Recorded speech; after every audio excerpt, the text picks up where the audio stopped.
Au Bénin, nombreux sont les acteurs d'horizons divers, qu'ils soient producteurs, membres d'ONG, chercheurs ou bien dans les sphères institutionnelles ou politiques qui parient et s'engagent sur le déploiement, n'est-ce pas, de l'agroécologie. Faut-il le savoir, le Bénin bénéficie d'un terreau particulièrement favorable pour aller dans le sens de l'agroécologie, que ce soit d'un point de vue culturel, mais aussi culturel, avec une impulsion de la société civile et des politiques. Il ressort aussi que la réforme de l'enseignement technique et de la formation professionnelle agricole représente une réelle opportunité pour le changement de paradigme inhérent à l'agroécologie, apprend Vanessa Forçant.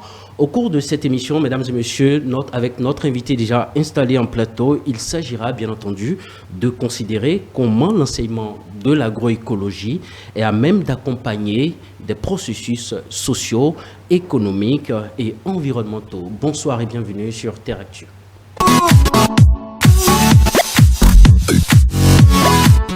Quels enjeux et défis de l'intégration de l'agroécologie dans la formation des jeunes? Mesdames et messieurs, c'est le thème au centre de nos discussions ici en plateau. Et nous recevons pour la circonstance Eliphaz Essa. Bonsoir. Bonsoir, M. Guadeko. Alors, je rappelle aux téléspectateurs que vous êtes ingénieur agronome, spécialiste de l'agroécologie et des changements climatiques. Vous êtes le fondateur. Vous êtes formateur international en agroécologie et pour finir, vous êtes le promoteur de la FEM École agroécologique Face Compassion Bénin. Bien sûr. C'est bien ça, hein? C'est ça, oui. Alors, aujourd'hui, je le disais, on parle d'enjeux et de défis de l'intégration de l'agroécologie dans la formation des jeunes au Bénin.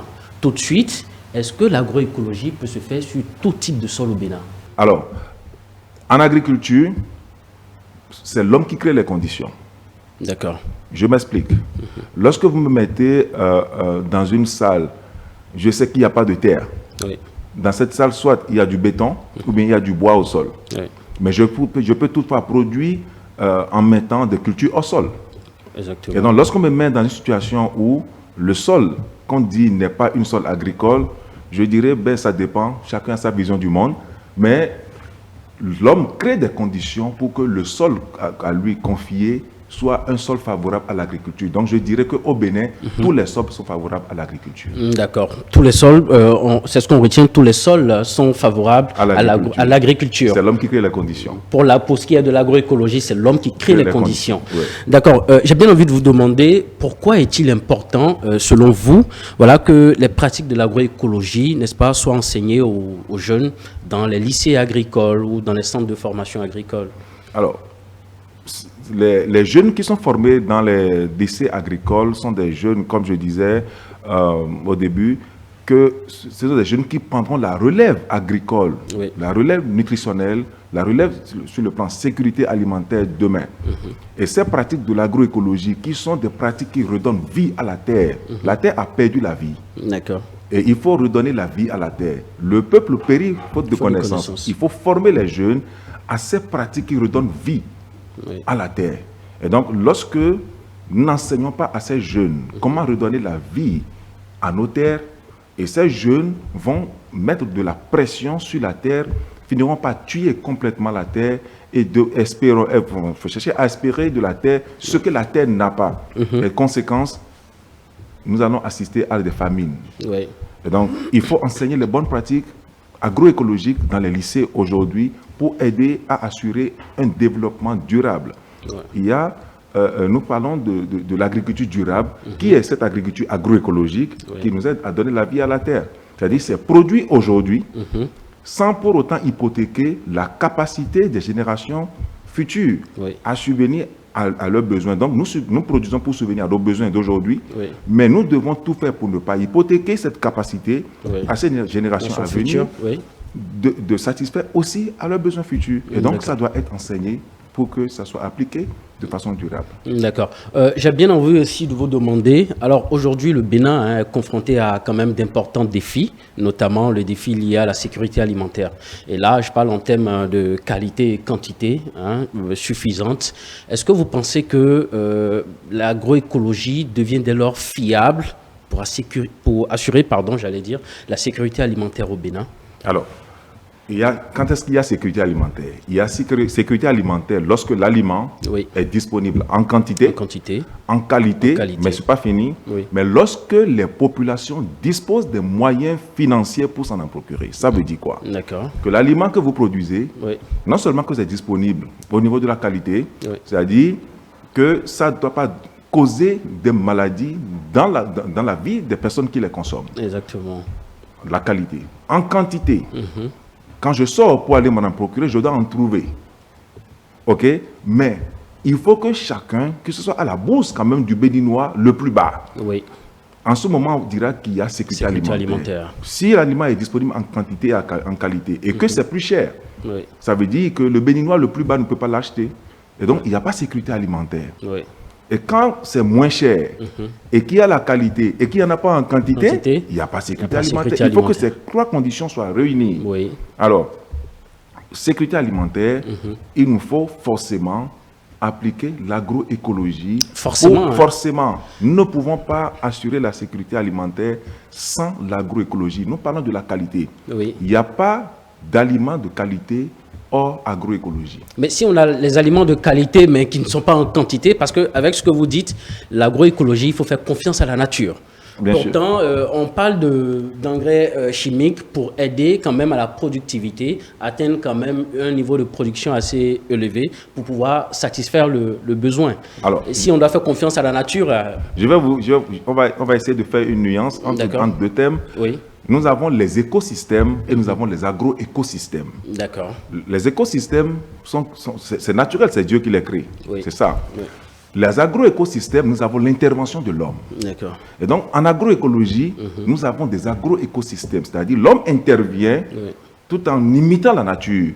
Dieu nous a donné cette capacité-là d'imiter la nature en produisant en grande quantité et en qualité pour subvenir aux besoins alimentaires de nos populations. Donc, l'agroécologie, nous faisons des erreurs dans la perception que nous avons de l'agroécologie. On pense que l'agroécologie veut dire une agriculture de case, une agriculture traditionnelle que nous faisons derrière notre maison. Ce n'est pas forcément ça. Il faut voir l'agroécologie vers une dimension plus grande. L'agroécologie est cette agriculture qui nous impose un certain nombre de règles. L'agroécologie demande à ce que celui qui la pratique puisse être conscient que la terre doit rester fertile de façon permanente. Ça veut dire quoi? Que nous devons penser à pailler les sols. Nous devons penser à apporter de la matière organique. Nous devons éviter les feux de brousse. Nous devons penser à la rotation des cultures. Nous devons penser à l'association des cultures. Nous devons penser à la plantation des arbres, pour ne pas dire des forêts. Et donc, autant de choses. Nous devons penser à l'élevage des animaux, associés à la production végétale. Et donc, tous ces éléments mis ensemble constituent des maillons de la chaîne qu'on ne peut pas dissocier. Donc, lorsque je pense à produits sains, je pense à produits qualité, eh bien, le socle de tout ça, c'est la santé du sol, c'est la qualité du sol. D'accord. Ça va nous amener à poser la question de savoir qu'est-ce que le Bénin a gagné concrètement à intégrer l'agroécologie dans les programmes de formation, dans ces lycées et centres agricoles. Parce qu'aujourd'hui, on est beaucoup plus habitué, il faut le dire, il faut toucher du doigt les réalités. L'agriculture veut pour quand même assurer cette sécurité alimentaire, c'est vrai, vous nous avez quand même éclairé là-dessus, mais veut qu'on utilise des engrais chimiques pour assurer une bonne productivité. Mais aujourd'hui, qu'est-ce que le Bénin a gagné à intégrer l'agroécologie dans ses programmes de formation? Le Bénin a beaucoup à gagner à intégrer l'agroécologie dans ses programmes de formation. Il y a beaucoup d'accords qui ont été signés, même dans le cadre de la conférence des partis. On sait quels ont été les projets qui ont été lancés au Bénin dans le cadre de l'atténuation des changements climatiques, dans le cadre de l'adaptation de l'agriculture au changement climatique au Bénin. Mais on peut beau signer les accords, mais lorsque, à la base, les gens n'ont pas été formés pour adopter des comportements qui aident à réduire ces impacts-là, il n'y aura pas d'effet. Ouais. L'agroécologie est cette agriculture qui forme le jeune à éviter les feux de brousse, à planter les arbres. Nous parlons de l'avancée du désert. Évoluez un peu vers le nord pour voir ce qui se passe au nord. Vous allez voir l'avancée du désert.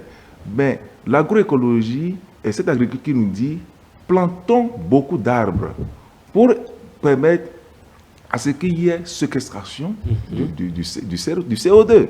S'il y a séquestration du CO2, c'est quoi? Ça veut dire que nous sommes en train de lutter contre les changements climatiques. Il y a atténuation des effets des changements climatiques. L'agroécologie est cette agriculture qui vous dit non seulement que vous plantez les arbres, mais adoptez les bons comportements vis-à-vis du sol.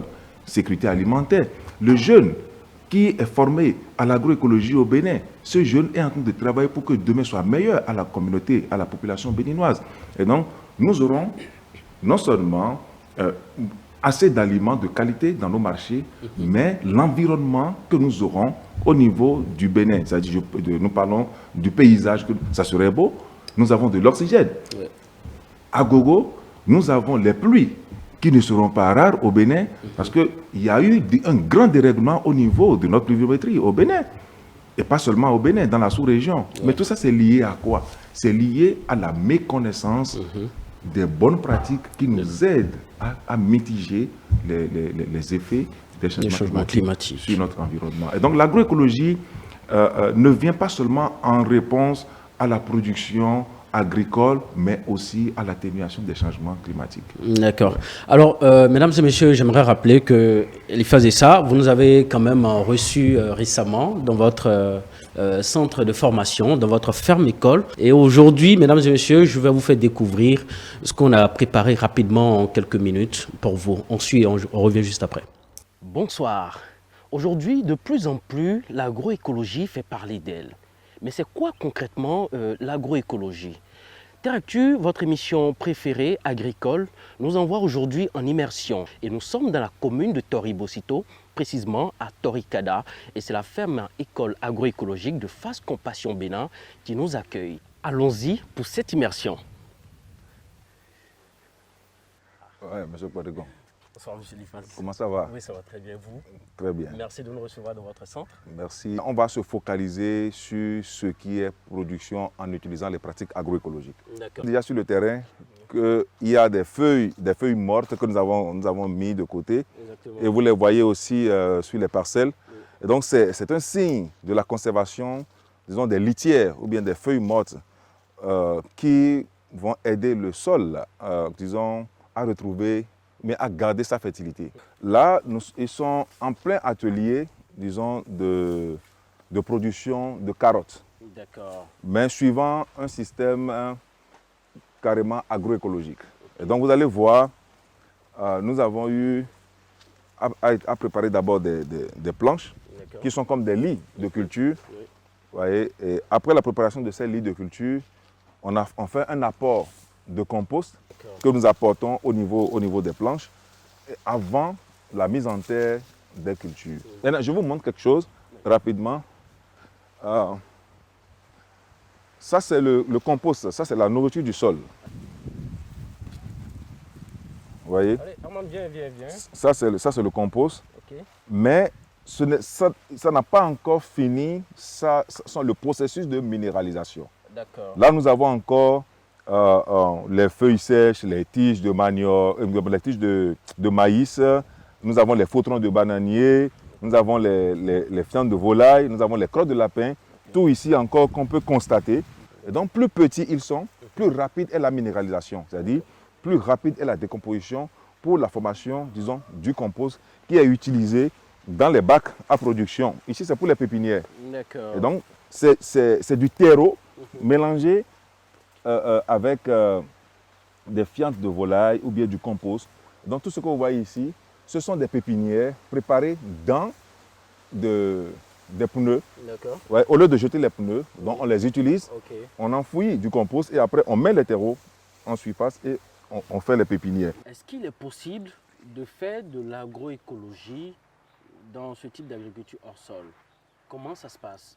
Parce que je sais que beaucoup ont envie quand même de savoir comment se fait l'agriculture hors sol. L'agriculture hors sol, déjà, c'est de l'agroécologie. C'est de l'agroécologie. Oui. Mais on ajoute des engrais. On peut ajouter de l'engrais.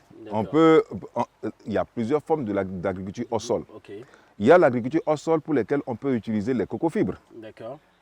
Il y a l'agriculture hors sol pour laquelle on peut utiliser de l'eau fertilisée à partir des excréments des poissons, qui est de l'agroécologie. Wow. C'est-à-dire que vous faites l'élevage des poissons que nous avons là, D'accord. et vous associez à ce dispositif-là des plateformes de production. Donc l'eau Oui. est envoyée, drainée vers ces dispositifs pour que les nutriments puissent être assimilés par les racines de ces plantes-là. Et l'eau retourne encore au niveau de ces bassins des poissons purifiés. Et c'est un système intégré qui est de l'agroécologie. Nous avons de l'agriculture au sol que nous appelons de l'hydroponie. En ce moment-là, c'est chimique, puisque on fait intervenir des engrais chimiques dans de l'eau pour fertiliser l'eau qui est utilisée pour, disons, faire croître les cultures. Mais à 90%, l'agriculture au sol que nous pratiquons est de l'agroécologie. D'accord, super. C'est de l'agroécologie, oui. Puisque l'agroécologie recherche d'abord la fertilité du milieu de production. D'accord, c'est très important. Très important. Oui. Alors ici, nous sommes dans notre atelier d'aquaponie. Donc l'aquaculture associée à la production des légumes. Donc c'est un système aquaponique et qui regroupe différents types d'éléments. Nous avons des tanks, mais qui jouent des rôles différents. Et dans ces tanks-là, nous avons des poissons, des tilapias. Ces tilapias, comment on appelle, fournissent des nutriments à l'eau à partir de leur digestion. L'élément bleu là, c'est lui qui oxygène, disons, l'eau de ces tilapias. Parce que les tilapias sont vraiment exigeants en matière d'oxygène. Alors, qu'est-ce qui se passe? Nous avons une pompe immergée qui prend l'eau d'ici au niveau des tanks et qui les envoie au niveau de ces milieux de culture. Donc, l'eau des poissons, riche en nutriments, à partir des déjections de ces poissons-là, vient maintenant arroser ces lits.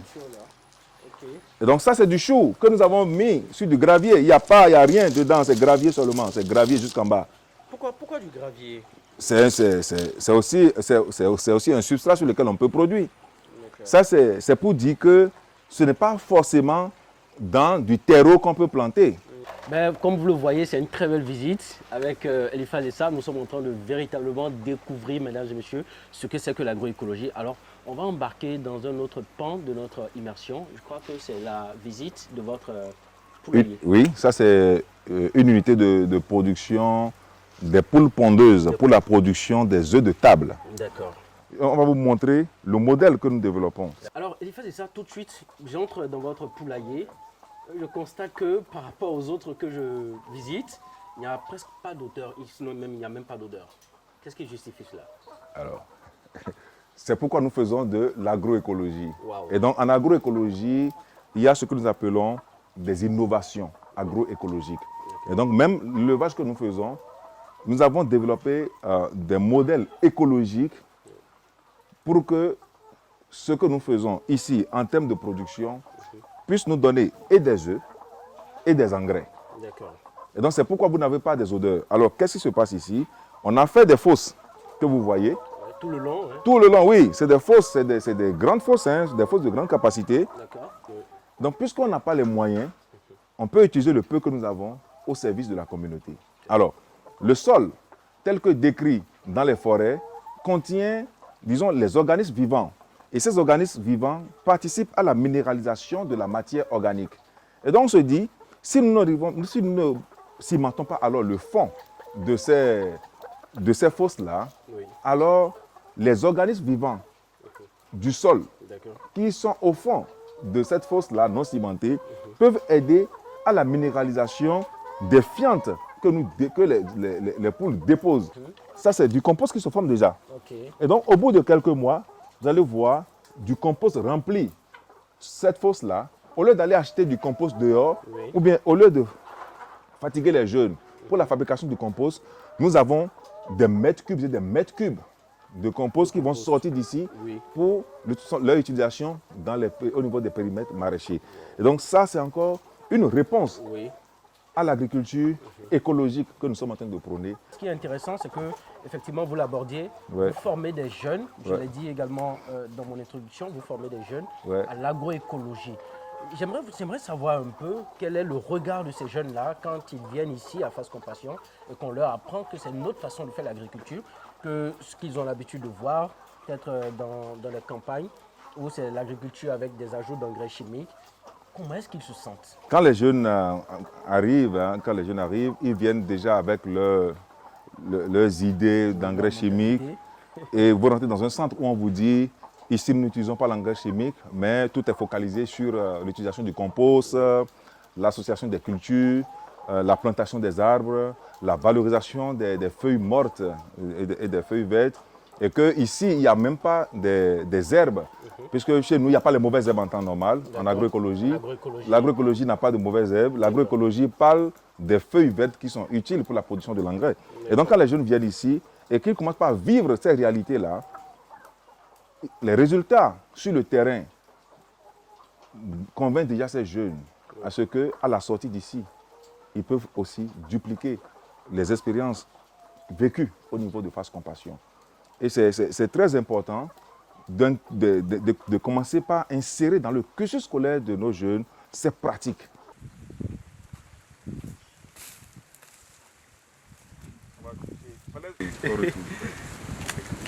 De retour en plateau, mesdames et messieurs. C'était un moment quand même de convivialité avec Eliphaz Essa et toute son équipe. Merci déjà à vous pour nous avoir permis quand même de faire cette immersion-là.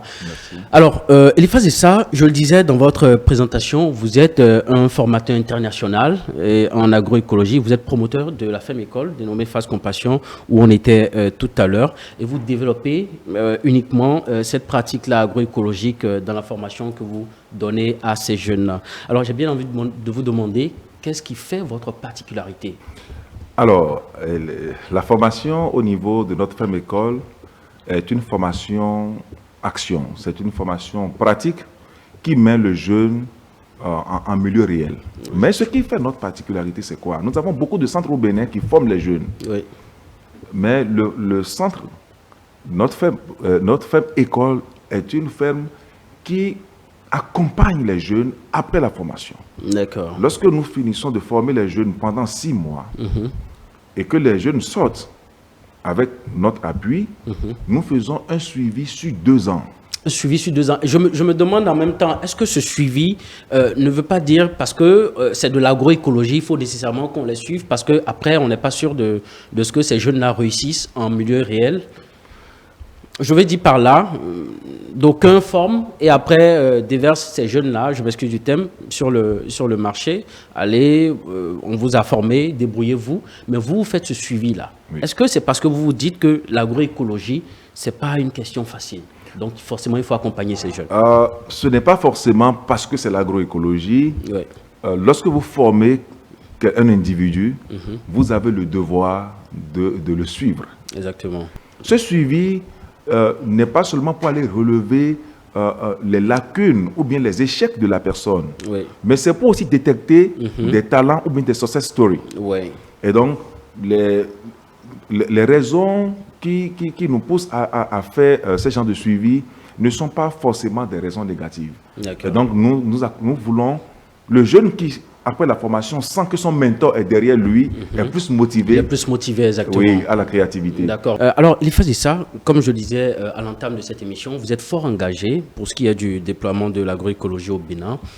Dites-nous, à l'heure actuelle, quels sont, selon vous, les défis liés à l'adoption massive de l'agroécologie au Bénin et qui méritent d'être vraiment relevés? Ouais, l'agriculture, aujourd'hui, au Bénin, est en train de beaucoup souffrir. D'accord. En train de beaucoup souffrir parce que nous n'avons pas l'information ou bien nous avons l'information, mais on n'est pas aussi patient. L'agroécologie, c'est la patience. D'accord. Alors, nous comprenons les agriculteurs qui peut-être ont contracté, disons, des prêts auprès des IMF. Oui. Pour la production, il y a ce crédit agricole. Vous allez contracter un prêt pour faire votre champ de maïs. Ce que vous recherchez, c'est vendre rapidement le maïs. Justement, c'était ça en fait ma question, et vous l'abordez sans que je la pose. C'était ça ma question. Parce qu'on se dit aujourd'hui, les jeunes, pour la plupart, louent leur site de production, font la location, et on se dit, mais est-ce que je dois faire confiance forcément à la nature ou aller acheter des engrais chimiques et puis les appliquer afin d'avoir une rapide Je vais vous faire une petite illustration. D'accord. On va aller très rapidement parce que nous sommes pressés par le temps. Oui, allez-y. Vous savez qu'il y a un adage qui dit qui va lentement va sûrement. Donc, lorsque vous êtes pressé, oui. eh bien, vous êtes parti pour l'échec. Mais quand vous allez lentement, vous irez loin. Très loin. C'est ça l'agroécologie. D'accord. Le début semble être difficile. Oui. Disons, la formation des bonnes terres oui. à partir de la matière organique semble être lent, oui. mais donne beaucoup à long terme. D'accord. Mais lorsque vous êtes pressé, négligez la matière organique, prenez le sol, enfouissez les engrais chimiques et attendez dans 1 an, 2 ans, le sol est devenu un sol mort. Ouais. Et vous n'allez plus jamais produire sur cette terre-là, sinon attendre encore 5 ans, 10 ans. Ouais. Et donc, si vous comprenez l'agroécologie, eh bien, vous gagnez beaucoup parce que ça mérite beaucoup de patience. D'accord. Et dernier mot, quel est votre conseil à l'endroit du gouvernement pour quand même l'adoption de ce type d'agriculture-là? Non, ben, nous, on n'a pas grand-chose à dire. On remercie déjà l'État béninois, le gouvernement, pour tout ce qu'ils font, disons, à l'endroit de l'agriculture béninoise. Oui. C'est beaucoup à encourager.